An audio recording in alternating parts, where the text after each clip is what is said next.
ভাই দুইটা সিঙ্গারা দেন, কালকে টাকা দিয়ে দিমুনে। কি রে প্রেমিস, তুই আমাদের কলেজে পড়ালেখা করে আসলি, ফুটপাতে এসে 20 টাকা সিঙ্গারা খাইতেছস, তাও আবার বাকি দে। আহারে, তোর জন্য আমার অনেক কষ্ট হয়। আচ্ছা চল তুই আমার সাথে, আমি তোরে আজকে একটা 5 স্টার হোটেলে নিয়ে খাওয়াবো। প্রিমিস গরিব হওয়ার কারণে কলেজের ছেলেমেয়েরা প্রিমিসকে নিয়ে অনেক মজা করে, অপমান করে। আজকে কলেজের একটি বড়লোক মেয়ে বিলকিস প্রিমিসকে বাকিতে সিঙ্গারা কিনতে দেখে ফেলে, আর সেটা দেখে সে প্রিমিসের সাথে মজা নিতে থাকে আর অপমান করতে থাকে। প্রেমিস, মানলাম তুই গরিব ফকির, তো কি হয়েছে, আমার কাছে তো অনেক টাকা আছে, প্রতিদিন কুত্তারে খাওয়াই, আজকে তরে খাওয়াবো। আমি তোরে যেই রেস্টুরেন্টে নিয়ে যাইতাছি, এইটা তুই জীবনে চোখেই দেখোস নাই।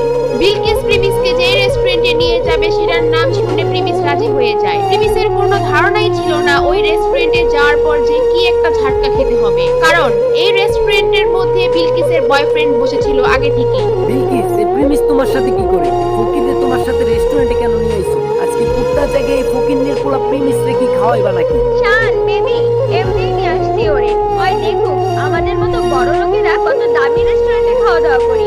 ওই বুঝুক ওর কোনো ক্ষমতাই নাই আমাদের সাথে মিশার। ও যে কয় টাকা মাসে কামায় তত দিয়ে রেস্টুরেন্টে একবেলা খাবারও পাওয়া যাবে না। আচ্ছা, তুমি আমার এখানে এসে বসো, আমি ওয়েটারকে ডাক দিই। ওয়েটার, এদিকে আসো। এরপর ওয়েটার তাদের অর্ডার নেওয়ার জন্য আসে। আজকে আমরা প্রেমিসের জন্য স্পেশাল কিছু অর্ডার করব, জীবনে তো খাই নাই এগুলা। আরে প্রিমিস চৌধুরী সাহেব, আপনি এখানে? স্যার, আমি আপনাকে দেখি নাই, সরি স্যার, আমাকে মাফ করবেন।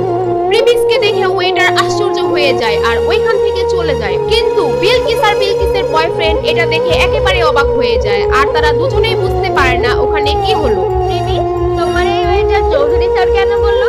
তার মানে কি তুমি এই হোটেলে আগেও আসছো?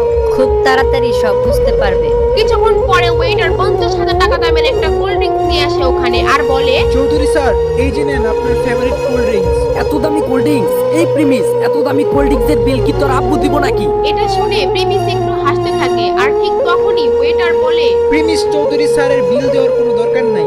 মানে কি ওয়াট? 20 টাকার সিঙ্গারা বাকিতে খাওয়া প্রিমিসের কাছ থেকে 50,000 টাকার কোল্ড ড্রিঙ্কসের টাকা ওয়েটার কেন নিচ্ছে না? ওয়েটার প্রিমিসকে চৌধুরী স্যার কেনই বা বলতেছে? কে এই প্রিমিস? জানতে চাইলে দিবস গেমিং এর ফুল ভিডিওটি দেখতে থাকুন। প্রিমিস খুব সাধারণ একটি ছেলে, সব সময় ময়লা সেলাই করা জামা কাপড় পরে কলেজে আসতো। প্রিমিস কলেজে পড়াশোনার পাশাপাশি একটি রেস্টুরেন্টে ফুড ডেলিভারির কাজ করে, সেখানে সে মাত্র 8,000 টাকার বেতন পায়। আর মজার ব্যাপার হলো, প্রিমিস যে কলেজে পড়ে সেখানে তার একটি গার্লফ্রেন্ডও ছিল, আর তার নাম হলো সুনাইরা। তো একদিন সন্ধ্যাবেলা যখন প্রিমিস তার ফুড ডেলিভারির কাজ শেষ করে বাসায় যাবে, ঠিক তখনই তাদের রেস্টুরেন্টে একটি অর্ডার আসে, আর তখন সেই রেস্টুরেন্টের ম্যানেজার প্রিমিসকে ডাকে এবং বলে, এই প্রিমিস দাঁড়াও, একটা খাবারের অর্ডার আসছে, এটা তুমি ডেলিভারি দিয়ে আসো।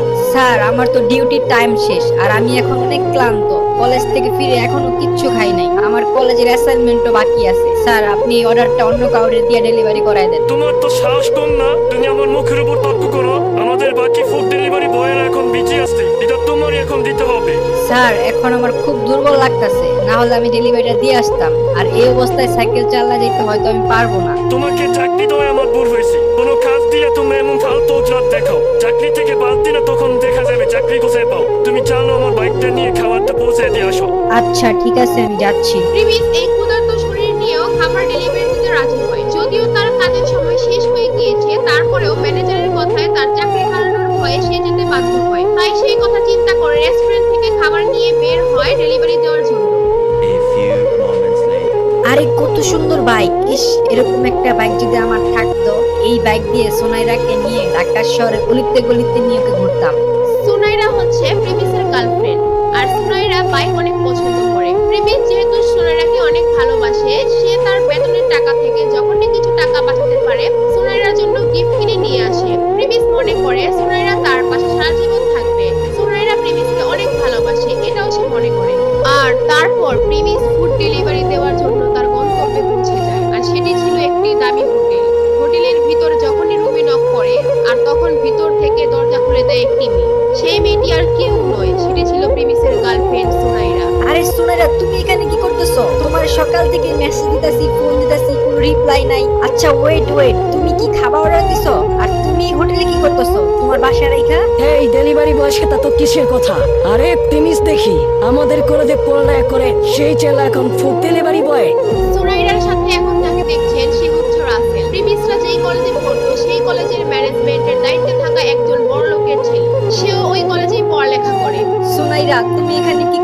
সাথে। তুমি আমার মেসেজে রিপ্লাই দিচ্ছ না, ফোন ধরতেছো না, আর এখন তুমি এখানে বসে আছো ওর সাথে। সুনাইরার তখন আর কিছু লুকানোর থাকে না, তাই সুনাইরা বলে, তোর সাথে আমার ব্রেকআপ। তোর মতো ফকুন্নির ছেলেদের সাথে ওদিন রিলেশন করছি, এটা তোর ভাগ্য।